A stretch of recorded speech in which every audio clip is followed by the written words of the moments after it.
Welcome back, everybody, to another episode of No Neutral, where we discuss all things Street Fighter and CPT related. I'm Brian F., joined by not Hollywood, not cross country, cross continent, international, RobTV here. How many time zones did you just cross to make it to the show today? It was a few time zones, and your boy actually had his first non-economy flight on my way back to the States. It was pretty nice. Ooh, I had some a bit of the bubbly, which of course, and I was watching some Lord of the Rings and had snacks and all that. So it was a good time, Brian. But of course, most importantly, that Gamers 8 tournament was fire. I ain't gonna lie to you. It was amazing. Well, I'm glad after getting a taste of the finer things in life, you still make some time to talk with little Brian F. here about some Street Fighter. So, but speaking of some Street Fighter, a concept we mentioned a bunch on this show, and maybe in passing here and there, is something called mental stack. And it's one of the most important topics related to Street Fighter 6 especially. So I figured we'd break it down a little bit and then debate about the most important things to pay attention to in this game. So mental stack, I think my take on it, it's just the stack of options that you have on your mind. And you might have things that are near the top that you pay the most attention to, and things near the bottom that you don't pay attention to at all relatively.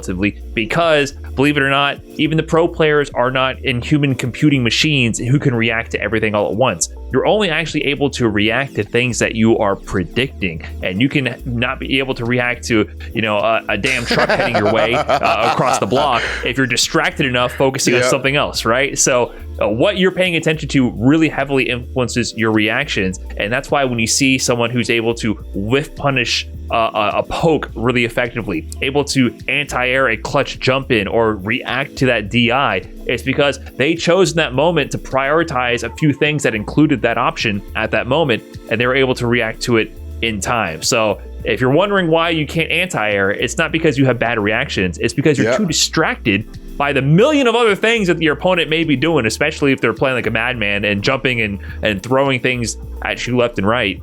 You might be a little bit overwhelmed and not focusing on what you need to. So that to me, bro, is what I'm such a means. Street Fighter super fan, is like super like geek when it comes to the game, that just thinking about this concept makes me smile so hard and it makes me want to play. Because I even love the fact that when it comes to mental stack, because that's exactly right the way Brian broke it down. And I want you guys to also know that at the highest level, what we're doing is your mental stack is changing rapidly depending on where you're at on the screen. It changes depending on the resources.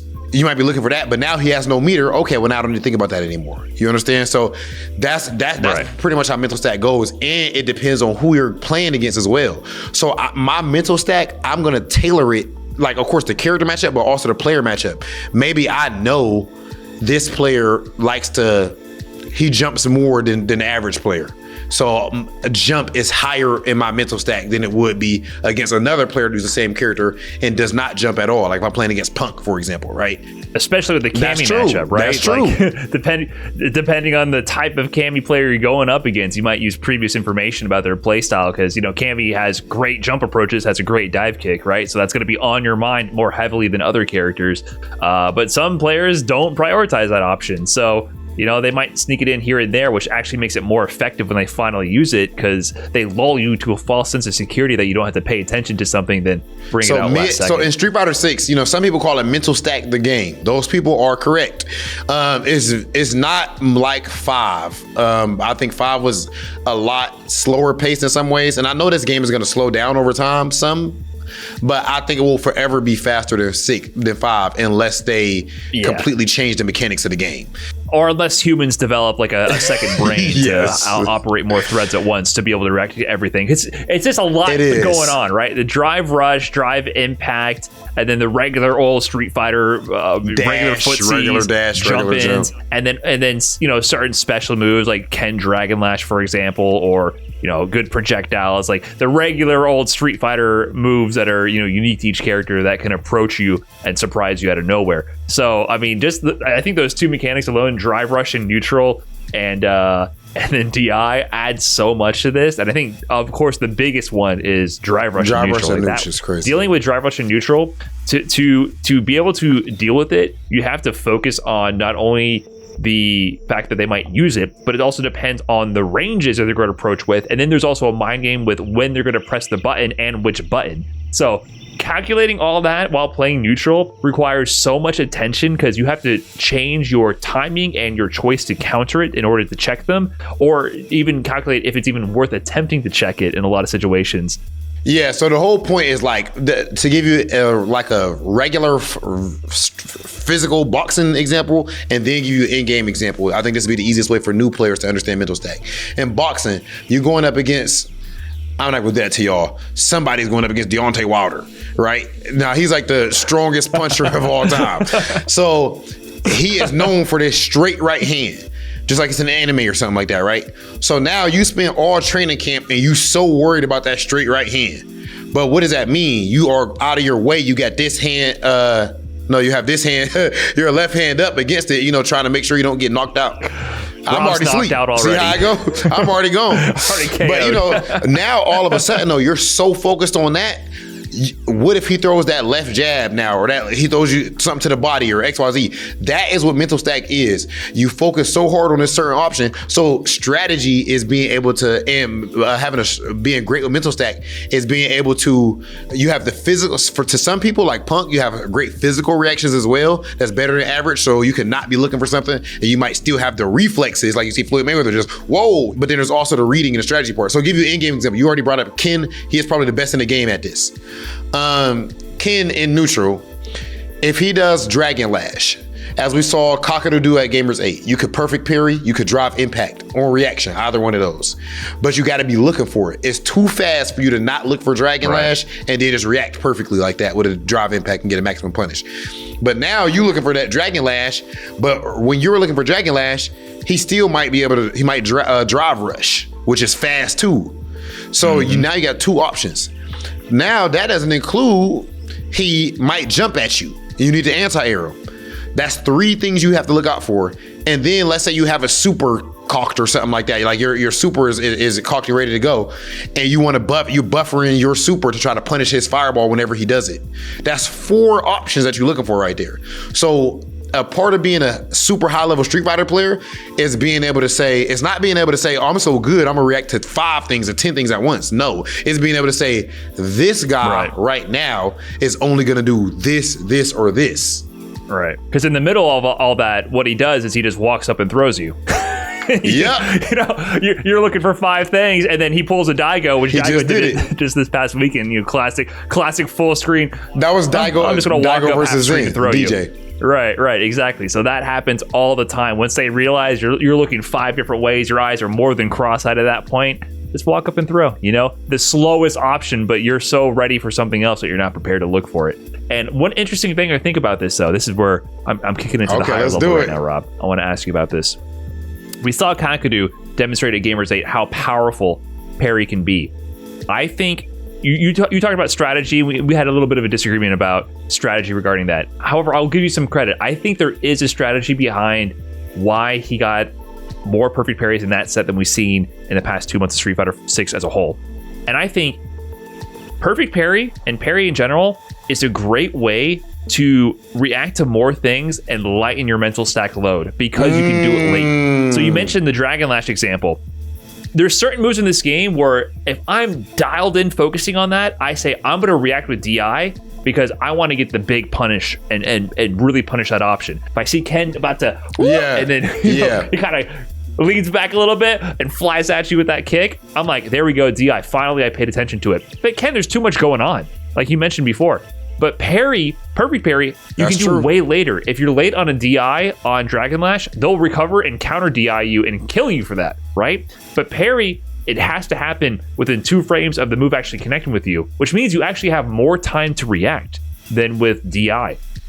And also, parry will defend against DIs as well. Yeah, it's a so complete many counter different option things. It catches tons of options and gives you a bit more time to react. The inverse of it is, of course, you have way less reward. If you counter a DI with a DI, you get huge combos and you take a lot of their drive meter. If you regular parry a drive impact, you don't get anything. You're +3, like you can move first, but you just survive the interaction and you get a turn. If you perfect parry a DI, you get a decent combo and you take some of the drive meter, but it's scaled heavily, right? You're not going to do big damage. The risk is lower too, though. But the strategy is in your mental stack. If I say, let me forget the DI option, let me just parry option, it's faster, it's less risk, and I can still get some reward. So it improves your mental stack load. And then maybe if you become a god of the timing like Kakadu, you could end up getting 32 in a set and then actually use that to give you a lot of momentum and screen positioning to win, the biggest grand finals of all time. Right? Great analysis, bro. I think we're going to see a lot more players in the corner who say, I'm going to forego trying to react to DI with my own DI and just focus on parrying, because parrying just beats more things and is easier on the mental load. Because we did see Kakadu at least once or twice drive impact Dragon Lash, but it was like 1 out of 1,000. Out of everything else, he only did perfect parry. So that does directly show his strategy, like his mental stack, I should say. The fact that he kept doing that when he could get more damage for DI means that, as Brian's saying, he's not looking at that option as his number one thing. And I think one thing we haven't brought up yet either, Brian, is the difference between, we only touched on it slightly, but how it differs tremendously depending on where you're at on screen. When you are in the corner, the main thing that you think about is drive impact when you're on defense, because you have to. The reward is too good. If you block a DI, you get wall splatted into a full combo. Now, that means that now when you're in the corner, this is why being over there is so bad. And everything, oh my God, I love fighting games. Okay, so now you have to think about drive impact first. Then if you still got to think about if your opponent is going to jump at you. And now it's harder for your opponent to even jump themselves into the corner with the new way they made the game. So jumping against somebody in the corner is even stronger than it used to be. It's much stronger before now, in Street Fighter V, you put yourself in the corner. So now that's extra strong. Somebody still can drive rush at you, which if you don't check it, they're still plus on block. If you do get hit, you die. And the risk reward matters for that. That also matters a lot when it comes to mental stack, because before maybe you didn't react to this certain thing in mid screen, they only got this certain combo. Now they're in the corner, everything gives Oki automatically. And the damage on the combo that they're going to get is usually going to be higher because you're in the corner.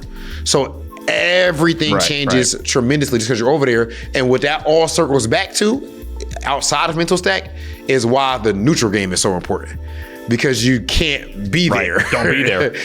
Yes. Don't be there. It's funny, that example, though, because looking back at Evo Top 6, one of, not just Angry Bird, but Angry Bird was like the biggest person using that, Menno as well. I think they both use this very heavily. Meaty drive impact in the corner was never countered. I think maybe only one of them in that whole top 6 for beat. Like, people would put the opponent in the corner and their pace of play was so high, and then suddenly after the next knockdown they'd get up and just immediately drive impact them into the corner. Not even when they're stunned or anything, just when they could counter DI back. But the risk to them was so strong, so worth it, because they understood that they were overloading their mental stack and they're not going to look for it. And a ton of damage came from these meaty DIs from tons of players in the Evo Top 6, which is why I feel like, man, maybe parry's the wave, man. Forget trying to counter things. Just hover over the parry button if you got the macro. Hover over your medium punch, medium kick if you're doing it, the natural way. That's an interesting the strategy. Original way, and just parry. So you have to have the awareness to know what options to look for in these situations, but I promise you do not have bad reactions. If you're struggling with dealing with certain options in this game, it's not because you are physically unable to react at the speed that other players are able to react at. It's because you are scrambled in your brain and you haven't filtered down your mental stack to look for certain options in certain situations, and you don't have enough experience to switch between those contexts. A jump in is like almost a full second of time to anti-air. You can react to a stimuli in a full second. A drive rush, it's a bit faster. I admit it's a bit harder, but if you sat there and looked for the green light and pressed the button when you saw green light, you can react in time.